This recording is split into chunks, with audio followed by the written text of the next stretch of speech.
yang dilakukan oleh hakim terlapor. Sementara yang disebut temuan adalah dugaan adanya pelanggaran terhadap ketentuan kode etik dan pedoman perilaku hakim konstitusi yang diperoleh melalui pemberitaan mass media baik cetak maupun elektronik dan atau dari masyarakat. Menimbang bahwa berkenaan dengan dugaan pelanggaran kode etik yang dilakukan oleh hakim terlapor, Majelis Kehormatan telah menerima dan membaca secara sama laporan dugaan pelanggaran kode etik dan perilaku hakim konstitusi sebagaimana diuraikan pada bagian duduk perkara serta informasi media dalam putusan ini. Dengan demikian, Majelis Kehormatan berkesimpulan bahwa berdasarkan laporan yang diterima Majelis dan temuan yang ditemukan dan telah diverifikasi Majelis, maka Majelis memiliki kewenangan memeriksa dan memutus dugaan pelanggaran kode etik yang ditujukan kepada hakim terlapor. Kedudukan hukum terlapor, bahwa pelapor Denny Indrayana adalah perorangan yang berstatus sebagai advokat pada Integrity Law Firm. Pelapor mendalilkan memiliki kepentingan langsung dengan substansi yang dilaporkan, maka berkaitan dengan tersebut perlu dijelaskan hal-hal berikut.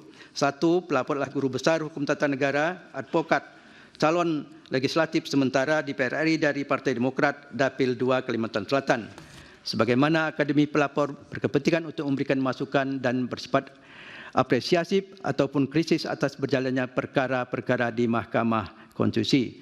Sebagai advokat, pelapor sering menjadi pihak baik sebagai pemohon langsung atau kuasa hukum dalam perkara-perkara di Mahkamah Konstitusi. Selanjutnya dianggap dibacakan. Karena itu berkepentingan langsung atas dijaganya etika dan perilaku hakim konstitusi demi terjaga kehormatan kewibawaan Mahkamah Konstitusi. Sebagai politisi dan calon legislatif sementara para Partai Demokrat, pelapor berkepentingan agar pemilu, utamanya pemilihan Presiden 2024 berjalan sesuai dengan prinsip kejujuran dan keadilan. Angka 2, pada saat ini sedang berjalan 3 perkara di Mahkamah Konstitusi terkait pengujian Undang-Undang 7 2007 dianggap dibacakan.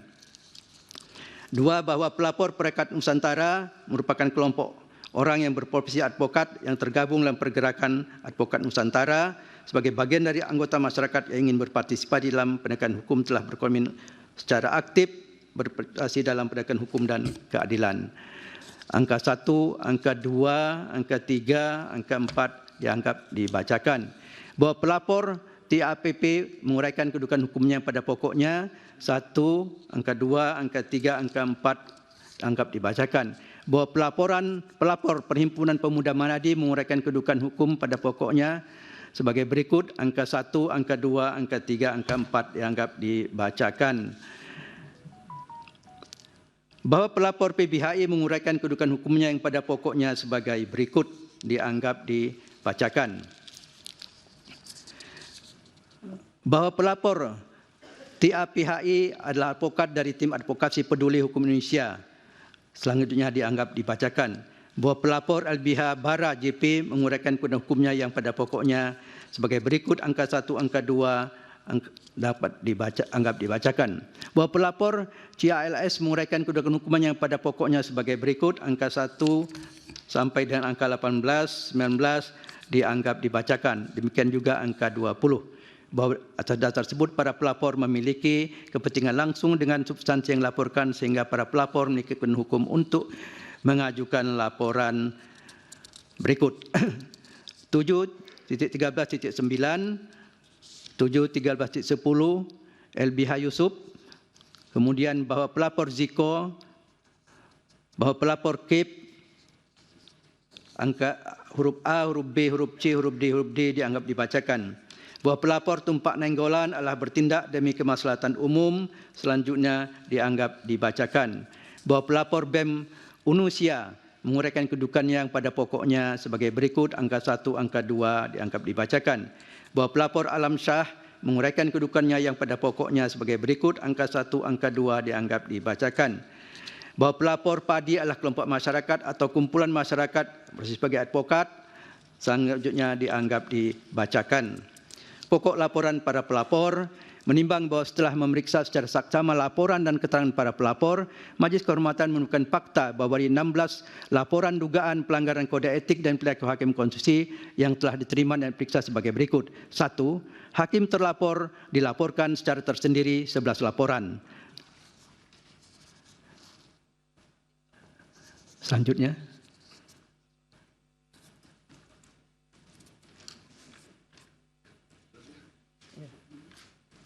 Prof.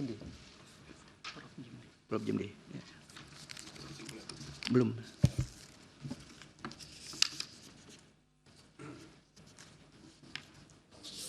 Halaman 349.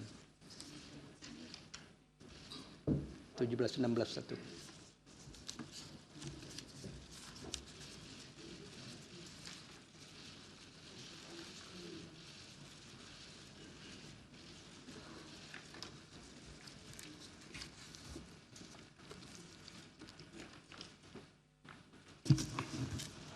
Baik, saudara-saudara, dilanjutkan.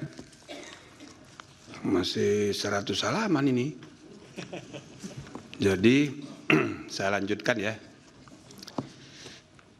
Menimbang bahwa sebelum Majelis Kehormatan mempertimbangkan 9 isu di atas, penting bagi Majelis Kehormatan untuk terlebih dahulu menjawab dan menguraikan dalil laporan yang diajukan oleh Profesor Denny Indrayana yang khususnya berkaitan dengan 4 contoh putusan Dewan Kehormatan Penyelenggara Pemilu, yaitu putusan DKPP nomor 74 DKPP 2013, putusan DKPP 2013 nomor 83, dan nomor 84 DKPP, putusan DKPP, dan seterusnya, yang tidak hanya menjatuhkan sanksi etik kepada penyelenggara pemilu, tetapi juga memberi perintah untuk perbaikan atau koreksi putusan untuk dilaksanakan oleh penyelenggara pemilu.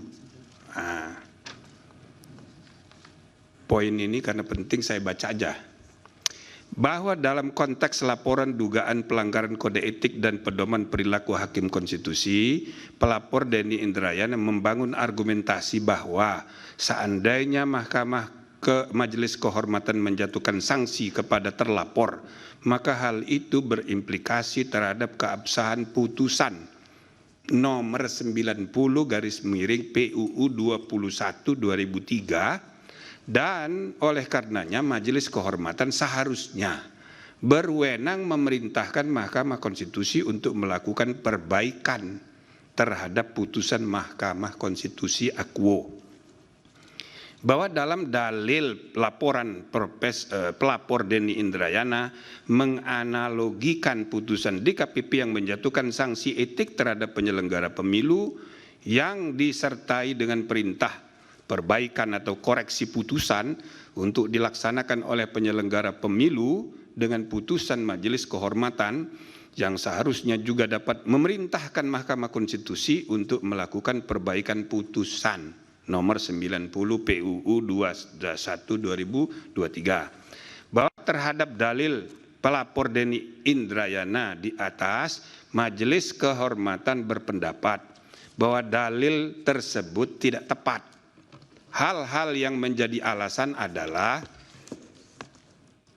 keputusan KPU sebagai penyelenggara pemilu bersifat konkret, sementara putusan Mahkamah Konstitusi merupakan putusan lembaga peradilan yang mengadili norma yang bersifat abstrak dengan putusan yang bersifat final dan mengikat serta berlaku erga omnes. Oleh karena itu tidak tepat apabila pelapor memadankan putusan DKPP terhadap keputusan KPU dengan putusan Majelis Kehormatan terhadap putusan Mahkamah Konstitusi.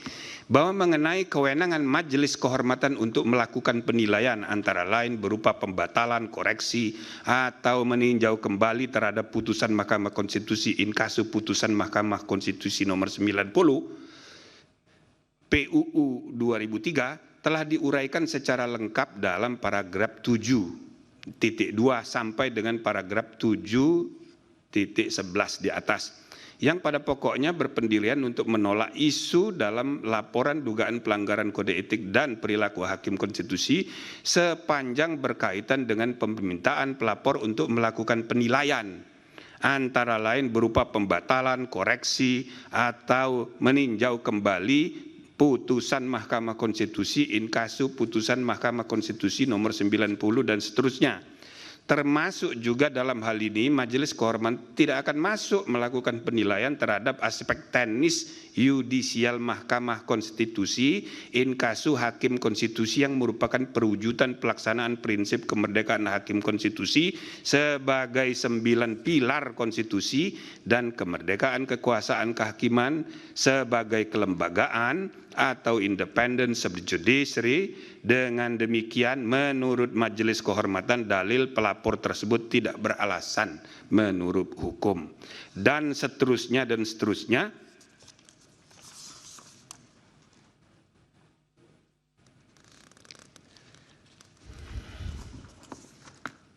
Majelis Kehormatan perlu lebih dahulu mempertimbangkan mengenai kemungkinan adanya benturan kepentingan dalam kaitannya dengan karakteristik pengujian undang-undang yang bersifat pengujian norma abstrak.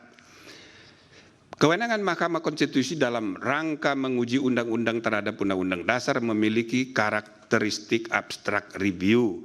Artinya perkara pengujian undang-undang tidaklah dipicu oleh adanya kasus konkret yang terkait dengan kepentingan orang per orang. Berbeda halnya dengan perkara yang menjadi kewenangan dalam lingkungan peradilan di Mahkamah Agung. Dalam perkara perdata, pihak yang berwenang di pengadilan berupaya untuk membela kepentingannya masing-masing. Begitu pula dalam perkara pidana, negara atas nama kepentingan umum berupaya mengembalikan ketertiban dengan melakukan penuntutan terhadap tersangka pelaku perbuatan pidana. Dan tersangka pun terus dan seterusnya dianggap sudah dibacakan. Karakteristik perkara pengujian undang-undang merupakan pengujian norma, tidaklah dipicu oleh adanya kasus konkret dan seterusnya. Namun sifat putusan dalam perkara pengujian berlaku untuk semua dan seterusnya, padanannya dan seterusnya. Saya langsung loncat karena sudah maghrib dan ini nanti akan dibagi kepada saudara-saudara. Langsung loncat kepada kesimpulan dan rekomendasi serta amar.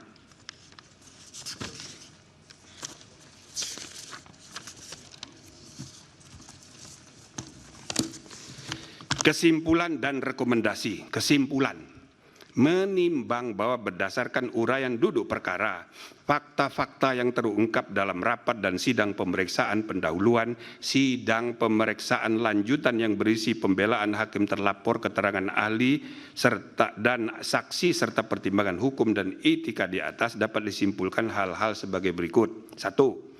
Majelis Kehormatan tidak berwenang menilai putusan Mahkamah Konstitusi in kasu putusan Mahkamah Konstitusi nomor 90 PUU 21 2023. 2. Pasal 17 ayat 6 dan ayat 7 Undang-Undang 48 2009 tidak dapat diberlakukan dalam putusan perkara pengujian undang-undang terhadap undang-undang dasar oleh Mahkamah Konstitusi.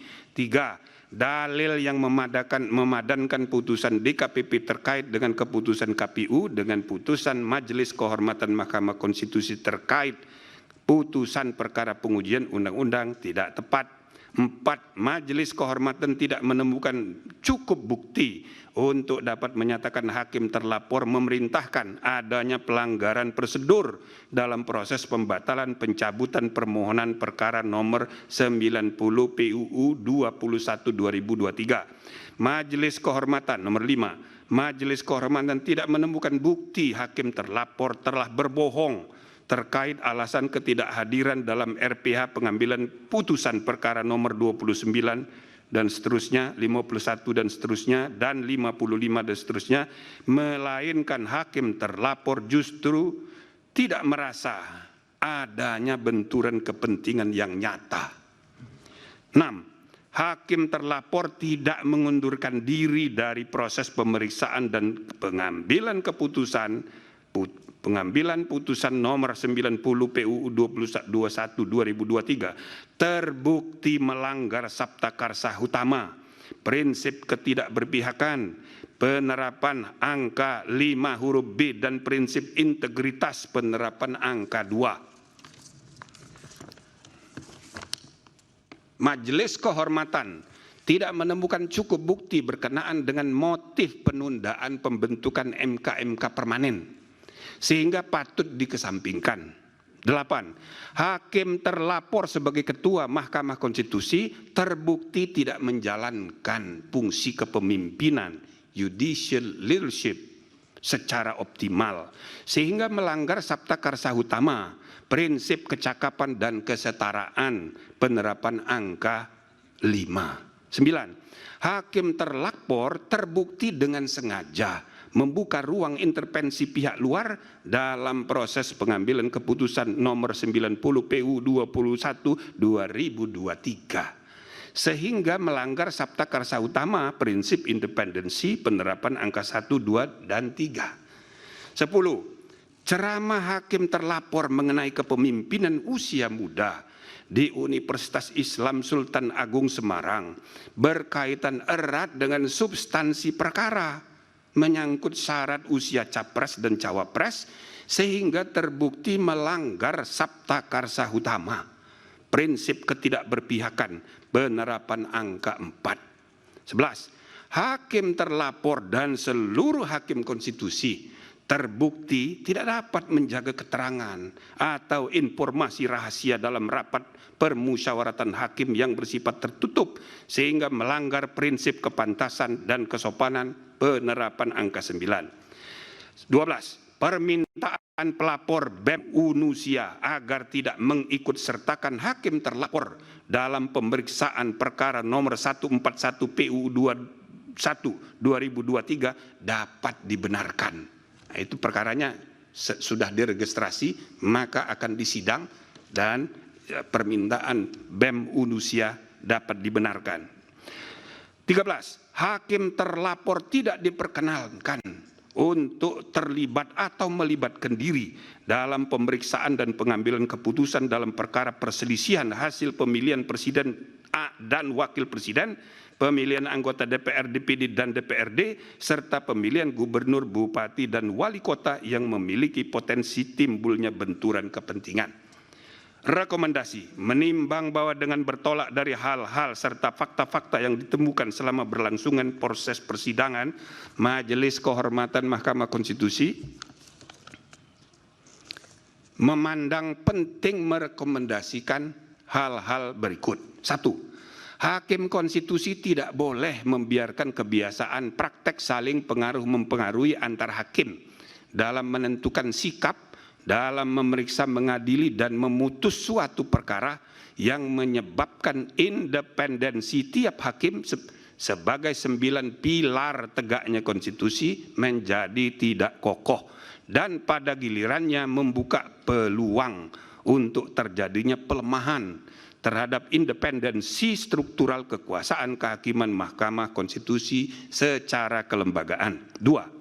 Hakim konstitusi tidak boleh membiarkan terjadinya praktek pelanggaran kode etik dan perilaku hakim konstitusi yang nyata tanpa kesungguhan untuk saling mengingatkan antar hakim, termasuk terhadap pimpinan, karena budaya kerja yang ewuh pekewuh, sehingga prinsip kesetaraan antar hakim terabaikan dan praktek pelanggaran etik biasa terjadi. 3. Hakim konstitusi harus menjaga iklim intelektual yang syarat dengan ide-ide dan prinsip-prinsip pencarian kebenaran dan konstitusional yang hidup berdasarkan nurani yang bersih dan akal sehat yang tulus untuk kepentingan bangsa dan negara, yang tercermin dalam penulisan pendapat hukum dan dalam permusyawaratan dan perdebatan substantif di antara para hakim untuk menemukan kebenaran dan keadilan konstitusional yang hidup itu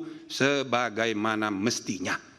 4. Hakim konstitusi secara sendiri-sendiri dan bersama-sama harus memiliki tanggung jawab hukum dan moral untuk menjaga agar informasi rahasia yang dibahas dalam rapat permusyawaratan hakim tidak bocor keluar.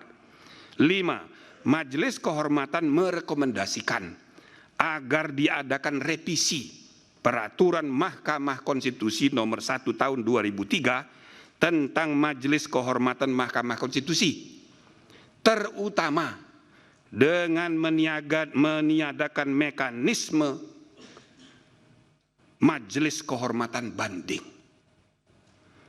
Atau bila mana dinilai sangat diperlukan, maka sebaiknya diatur dalam undang-undang, bukan diatur sendiri oleh Mahkamah Konstitusi. Nah, sebelum saya amar, itu namanya jeruk makan jeruk. Ya kan? Nah, tapi itu jeruk makan jeruk tidak masuk di putusan.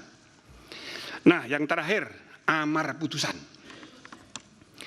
Mengingat Undang-Undang Nomor 24 Tahun 2003 tentang Mahkamah Konstitusi yang telah diubah terakhir dengan Undang-Undang Nomor 7 Tahun 2020 tentang perubahan ketiga atas Undang-Undang Nomor 24 Tahun 2003 tentang Mahkamah Konstitusi dan Peraturan Mahkamah Konstitusi Nomor 1 Tahun 2023 tentang Majelis Kehormatan Mahkamah Konstitusi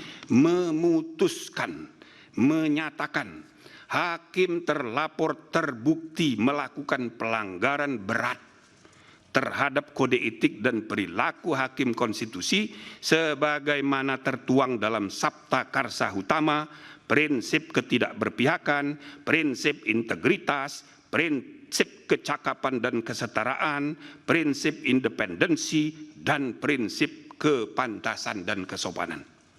2.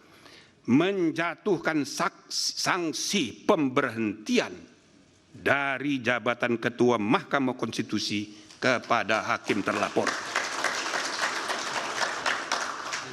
3. Memerintahkan Wakil Ketua Mahkamah Konstitusi untuk dalam waktu 2 kali 24 jam sejak putusan ini selesai diucapkan memimpin penyelenggaraan pemilihan pimpinan yang baru sesuai dengan peraturan perundang-undangan. 4. Hakim terlapor tidak berhak untuk mencalonkan diri atau dicalonkan sebagai pimpinan Mahkamah Konstitusi sampai masa jabatan hakim terlapor sebagai hakim konstitusi berakhir. 5. Hakim terlapor tidak diperkenankan terlibat atau melibatkan diri dalam pemeriksaan dan pengambilan keputusan dalam perkara perselisihan hasil pemilihan presiden dan wakil presiden, pemilihan anggota DPR, DPD, dan DPRD, serta pemilihan gubernur, bupati, dan wali kota yang memiliki potensi timbulnya benturan kepentingan. Selanjutnya, saudara-saudara, ada dari 3 orang pendapat berbeda. 1 orang. Saya persilakan.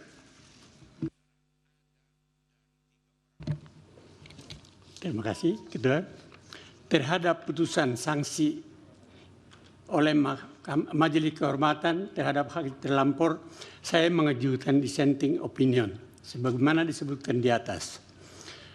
Dasar saya memberikan pendapat berbeda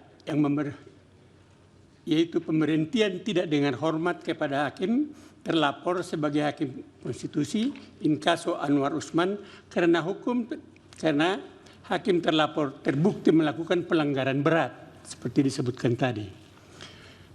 Sanksi terhadap pelanggaran berat hanya pemberhentian tidak dengan hormat dan tidak ada sanksi lain sebagaimana diatur dalam pasal 41 huruf C dan pasal 47 Peraturan Mahkamah Konstitusi Nomor 1 Tahun 2003 tentang Majelis Kehormatan Mahkamah Konstitusi.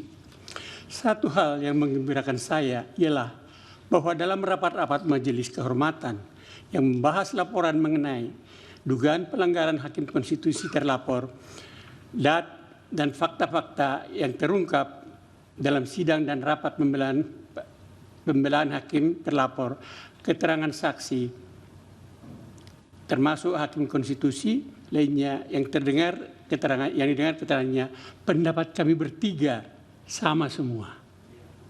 Dan terjadi diskusi yang sangat substansif, namun saling menghormati, dimaringi dengan saling senyum, selalu senyum. Namun dalam membuat kesimpulan dan penentuan sanksi terhadap hakim terlapor Anwar Usman, kami berbeda. Dengan saya harus memberikan dissenting opinion.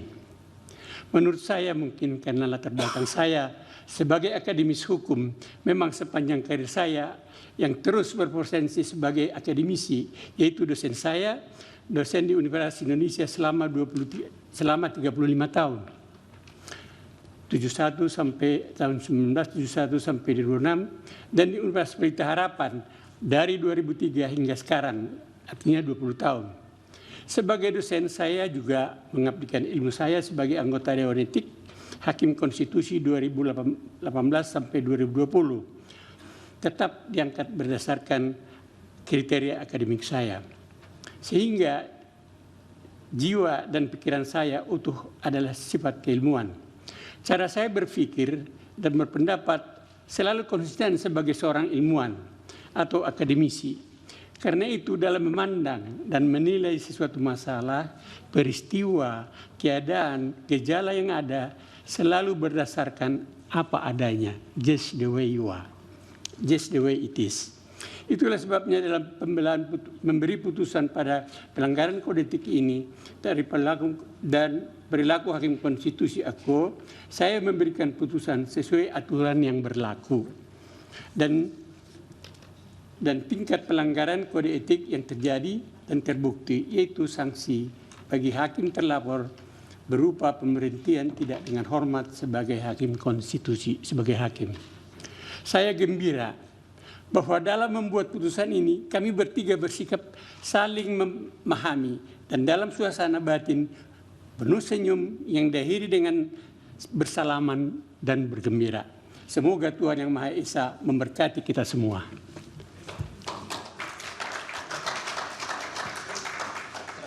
Masih ada ya? Ya, putusan. Baik.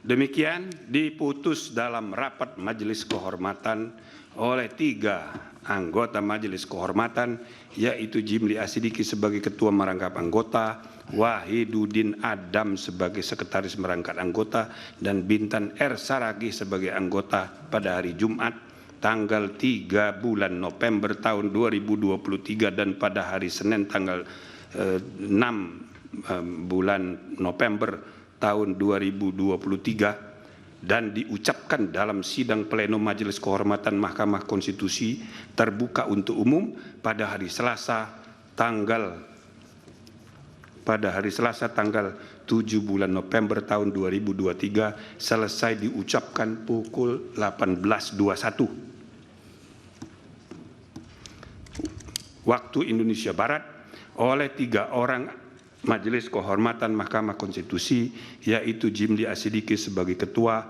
Merangkap Anggota, Wahiduddin Adam sebagai Sekretaris Merangkap Anggota, dan Bintan R. Saragih sebagai anggota. Demikian ditandatangani.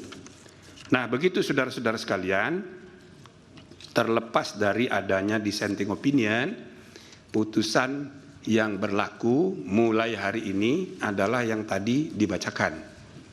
Ya, tapi dengan adanya dissenting opinion menggambarkan bahwa kami membuat keputusan dengan perdebatan dan itu sehat, dengan akal sehat, gitu ya. Jadi yang tidak sepakat akhirnya ya silakan diumumkan melalui dissenting opinion supaya saudara mengetahui dissenting opinion di Indonesia dimulai di pengadilan ya niaga, tapi pengadilan niaga itu tidak begitu terkenal, hanya di kalangan pengusaha. Begitu dipraktekkan di MK mulai 2023, jadi terkenal.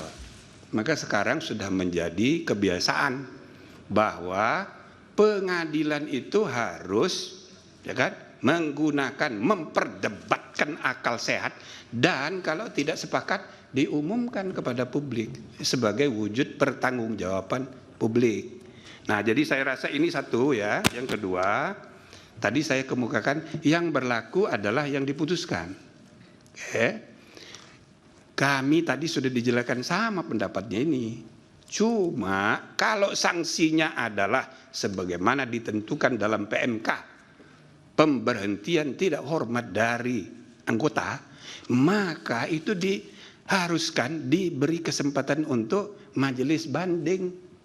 Yang majelis banding dibentuk berdasarkan apa namanya PMK itu, ya kan? Nah, membuat putusan majelis kehormatan tidak pasti, sedangkan kita sedang menghadapi ya proses persiapan pemilihan umum yang sudah dekat.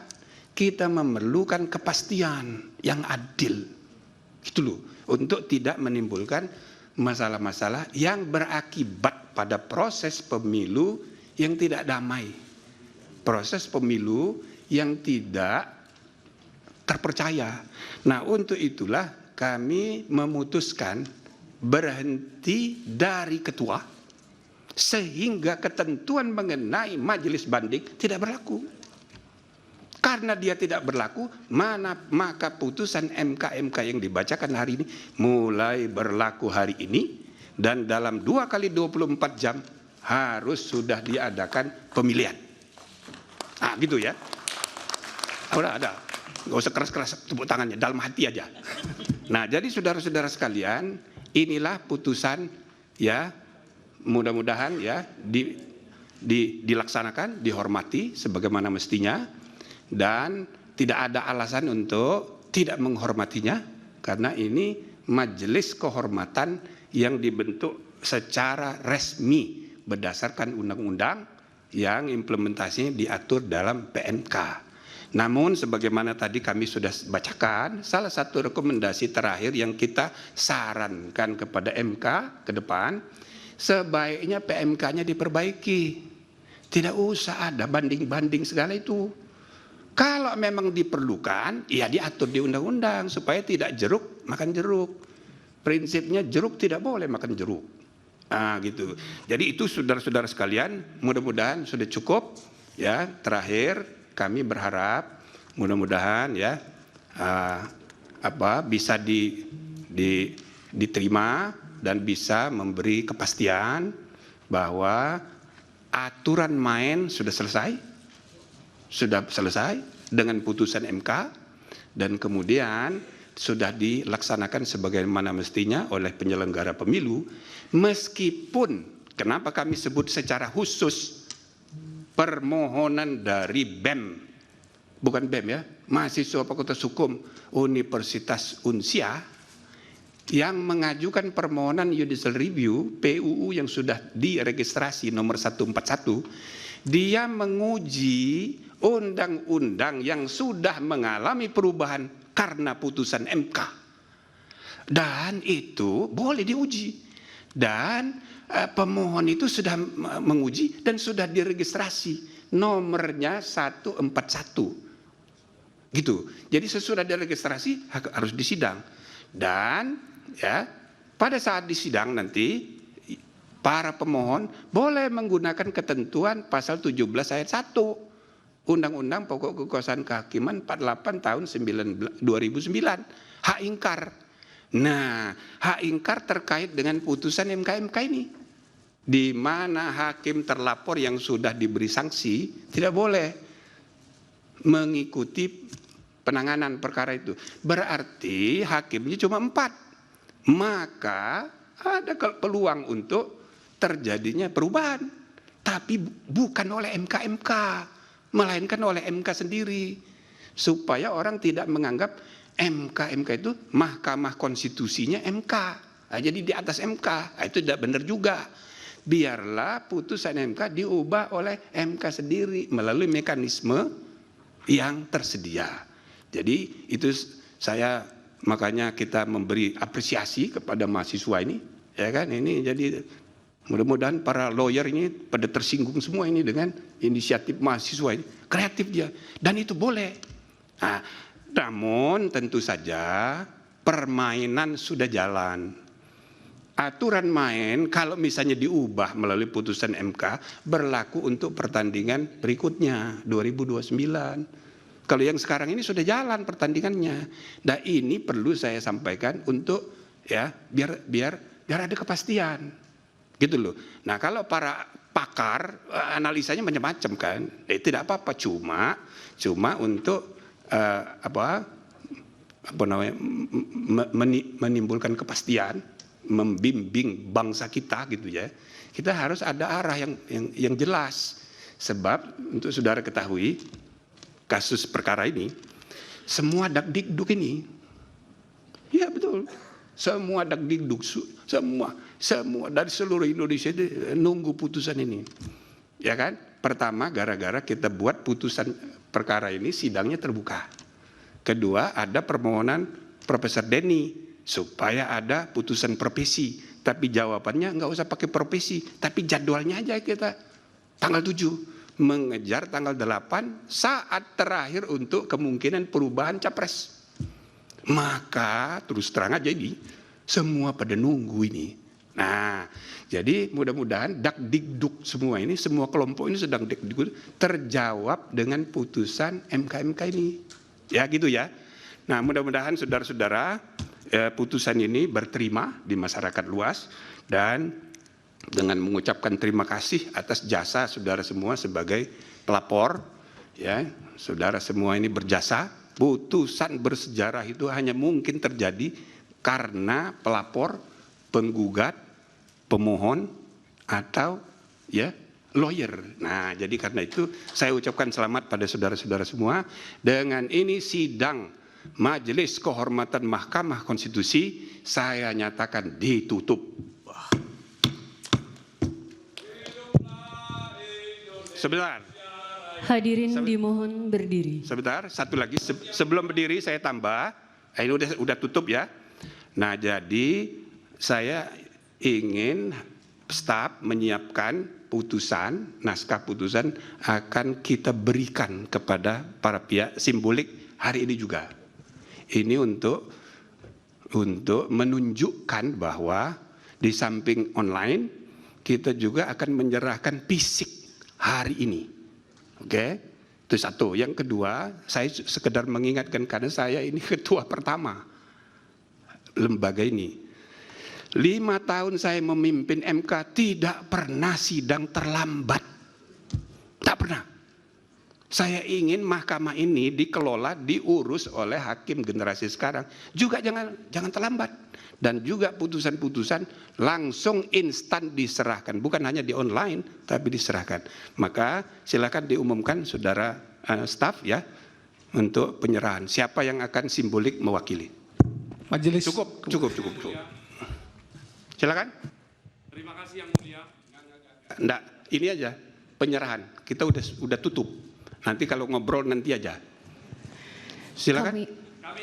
Kami informasikan kepada pemohon dan atau kuasanya untuk tidak meninggalkan ruang persidangan karena akan dilanjutkan dengan penyerahan salinan putusan yang akan diserahkan simbolis kepada pelapor nomor 5, 9, 15, dan 11. Kepada pemohon dan atau kuasanya untuk mengambil tempat yang telah disediakan untuk menerima salinan putusan.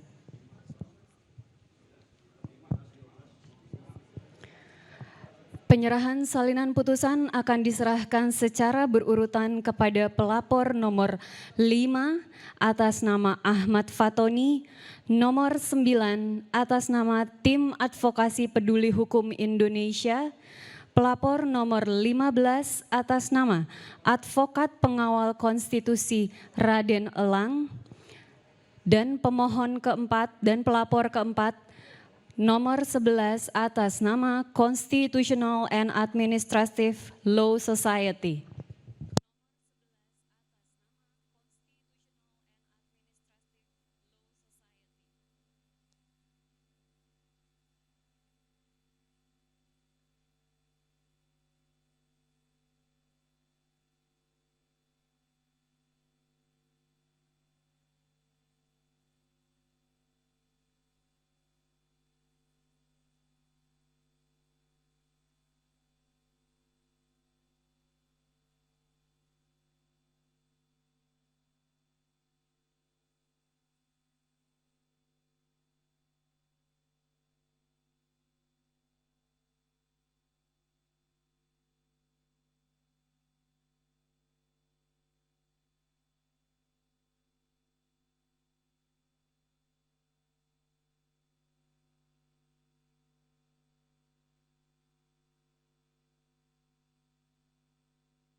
Pemirsa, tadi adalah putusan sidang etik dari Majelis Kehormatan Mahkamah Konstitusi yang dibacakan pada sore hari ini yang kita saksikan bersama-sama.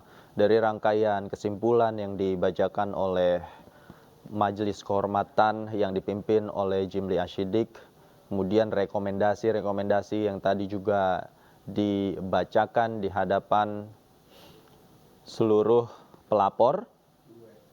Hasilnya, Majelis Kehormatan Mahkamah Konstitusi mengeluarkan amar putusan. Penyerahan salinan putusan telah selesai. Kepada yang terhormat, Majelis Kehormatan Mahkamah Konstitusi disilahkan kembali ke tempat. Kehormatan adalah Anwar Usman, Ketua Mahkamah Konstitusi, terbukti melanggar atau melakukan pelanggaran berat kode etik.